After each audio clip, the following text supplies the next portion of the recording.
Bapa kami yang ada di dalam kerajaan sorga, di dalam nama Tuhan Yesus Kristus, kami bersyukur dan berterima kasih Tuhan, kalau kesempatan ini kembali kami boleh datang kepadamu. Bapa, sebelumnya Tuhan, Kau ampuni terlebih dahulu segala dosa dan kesalahan kami. Tuhan, sucikan hati dan pikiran kami, kuasai keberadaan kami dengan kuat kuasa darah-Mu Bapa. Kiranya kasih-Mu memampukan kami untuk kami melakukan apa yang menjadi kehendak-Mu dalam kehidupan kami. Dan beri kami kekuatan-Mu Tuhan, kemampuan-Mu Bapa. Karena kami tahu kami tidak bisa berjalan sendiri tanpa Engkau. Terima kasih Bapa. Ini segala doa dan permohonan kami yang kami imani dan kami peralaskan hanya di dalam nama Tuhan Yesus Kristus yang menjadi Tuhan dan Juru Selamat kami. Kami sudah berdoa dan mengucap syukur. Haleluya. Amin. Salam. Salam sejahtera di dalam nama Tuhan Yesus Kristus. Saat pagi ini saya menyampaikan kebenaran firman Tuhan tentang Roh Kudus adalah pribadi Allah yang dapat berduka cita. Ayat nas saya ambil di dalam Efesus 4 ayat yang ke-30. Dan janganlah kamu mendukakan Roh Kudus Allah yang telah memeteraikan kamu menjelang hari penyelamatan.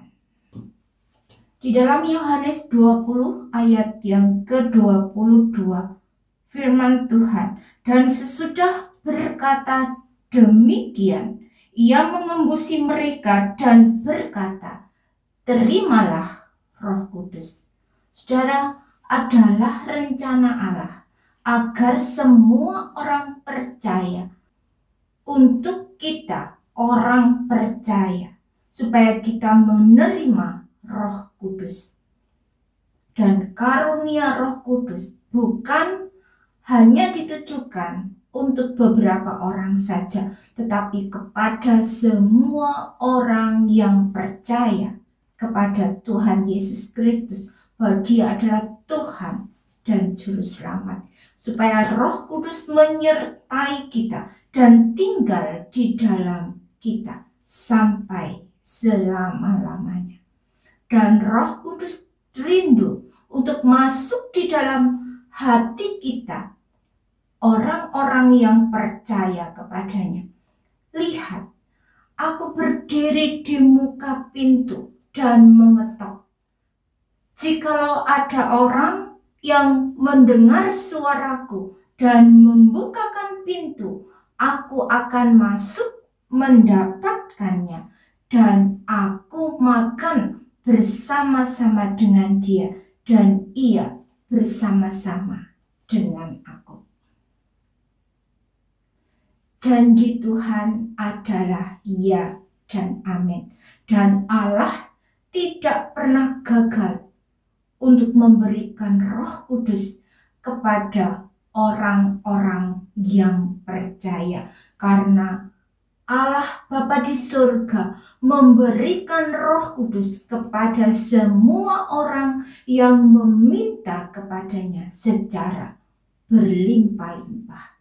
Dan pertanyaannya sekarang, saudara, apakah Roh Kudus yang kita terima dari Allah Bapa di surga dapat hilang atau dapat meninggalkan orang-orang yang pernah dikuasai oleh Roh Kudus, atau orang-orang yang pernah menerima karunia Roh Kudus? Jawabannya adalah ya. Karena Roh Kudus adalah Roh Allah yang lemah lembut. Roh Kudus adalah pribadi Allah yang dapat berduka. Ada banyak contoh orang-orang yang pada awalnya dia dipenuhi dan dikuasai oleh kuasa Roh Kudus, tetapi pada akhir hidupnya Roh Kudus meninggalkan dirinya. Kalau kita melihat kehidupan Raja Saul, Roh Allah turun atas Raja Saul untuk melakukan perkara-perkara yang besar bagi Allah.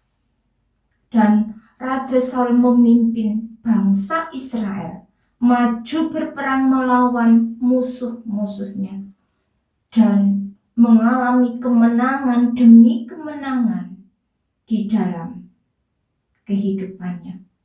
Tetapi karena ketidaktaatannya akan perintah Allah, maka roh Allah meninggalkan Raja Saul, sehingga roh jahat menguasai hidup Raja Saul, sehingga selama hidupnya Raja Saul selalu berusaha untuk membunuh Daud, yaitu seorang yang berkenan di hati Allah. Bahkan sampai akhir hidupnya Raja Saul tetap melakukan kejahatan di mata Tuhan dan mengalami kematian dan kekalahan yang sangat menyedihkan. Kalau kita melihat contoh lain, Ananias dan Safira di dalam Kisah Rasul pasal yang kelima, suami istri ini mendukakan Roh Kudus karena dia membohongi Roh Kudus Allah dengan hasil penjualan tanah mereka, sehingga Roh Kudus berubah menjadi lawan mereka, sehingga Ananias dan Safira mati seketika itu juga. Begitu juga dengan Yudas Iskariot, salah satu dari 12 murid Tuhan Yesus, yang karena tamak akan uang, Yudas Iskariot telah jatuh cinta akan uang, kesenangan untuk menimbun harta kekayaan telah menutup mata rohaninya, yaitu menjual Tuhan Yesus kepada imam-imam kepala dengan 12 keping perak. Dan kalau kita melihat bagaimana kehidupan seorang muda yang kaya raya, kita bisa melihat di dalam Markus 10 tentang perikop orang kaya sukar masuk kerajaan Allah. Dalam ayat 17 sampai ayat yang ke-27 diceritakan di sana bahwa orang muda yang kaya raya ini ingin memperoleh hidup yang kekal dan bertanya kepada Tuhan Yesus, "Guru yang baik, apa yang harus kuperbuat untuk memperoleh hidup yang kekal?" Jawab Yesus, "Mengapa kau katakan aku baik? Tak seorang pun yang baik selain daripada Allah saja. Engkau tentu mengetahui segala perintah Allah.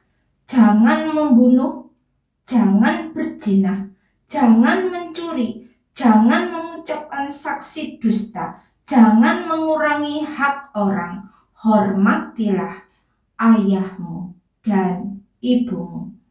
Lalu kata orang itu kepadanya, "Guru, semuanya itu telah kuturuti sejak masa mudaku." Tetapi Yesus memandang dia dan menaruh kasih kepadanya, lalu berkata kepadanya, "Hanya satu lagi kekuranganmu. Pergilah, jualah apa yang kau miliki dan berikanlah itu kepada orang-orang miskin, maka engkau akan beroleh harta di sorga. Kemudian datanglah kemari dan ikutlah aku." Mendengar perkataan itu ia menjadi kecewa, lalu pergi dengan sedih sebab banyak hartanya.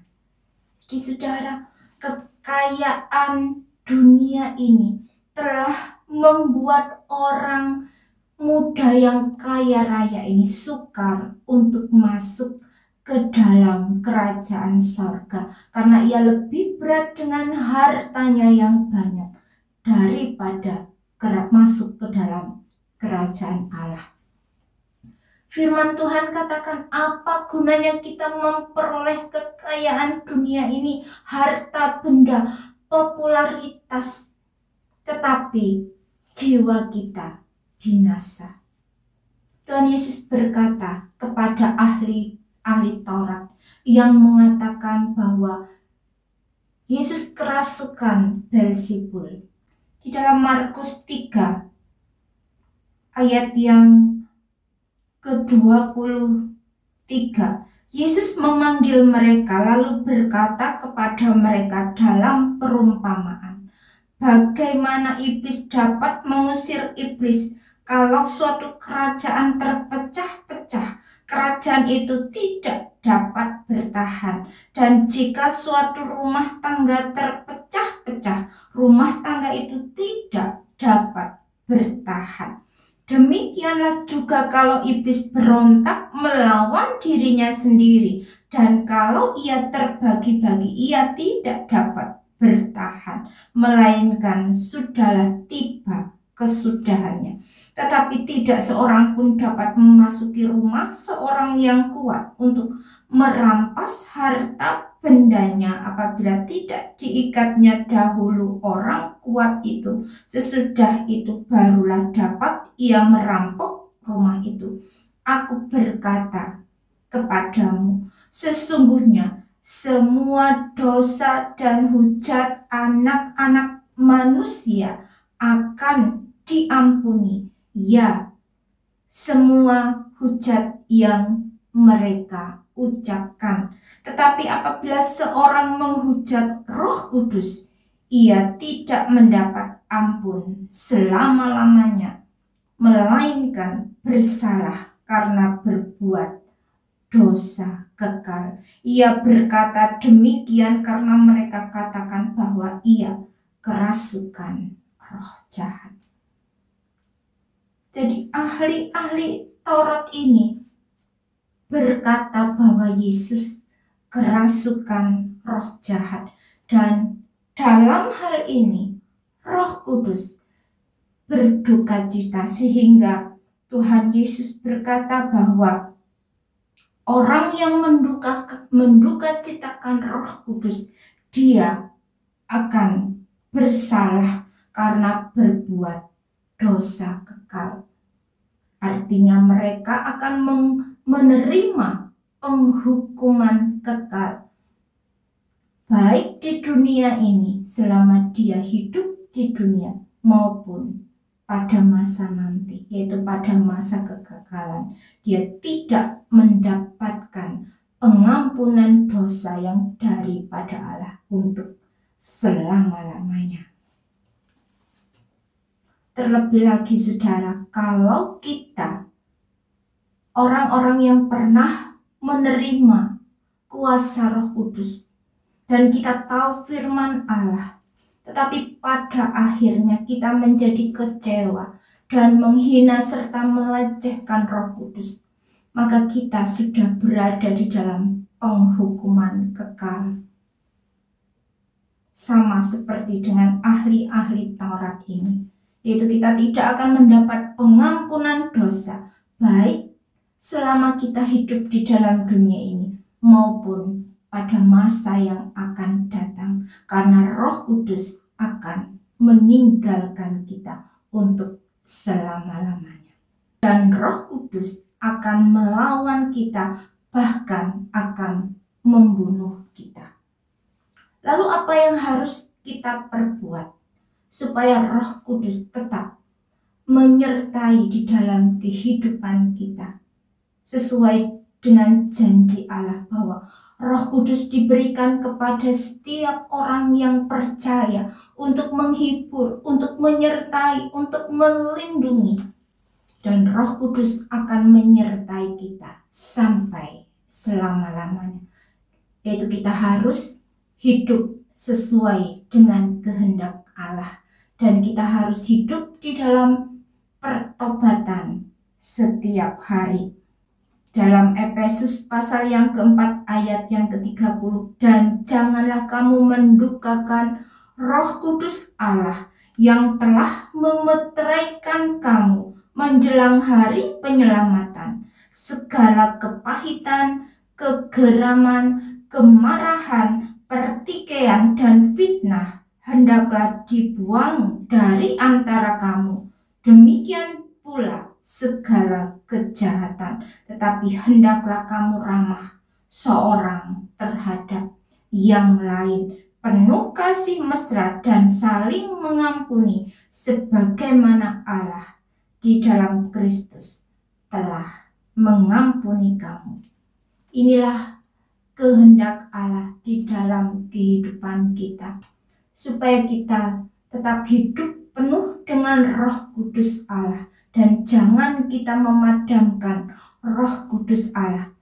Karena bukan setiap orang yang berseru kepadaku Tuhan, Tuhan akan masuk ke dalam kerajaan sorga, melainkan dia yang melakukan kehendak Bapakku yang di sorga.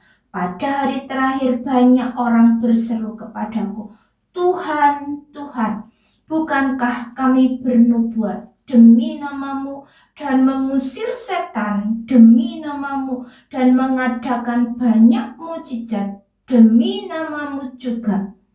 Pada waktu itulah aku akan berterus terang kepada mereka dan berkata, aku tidak pernah mengenal kamu.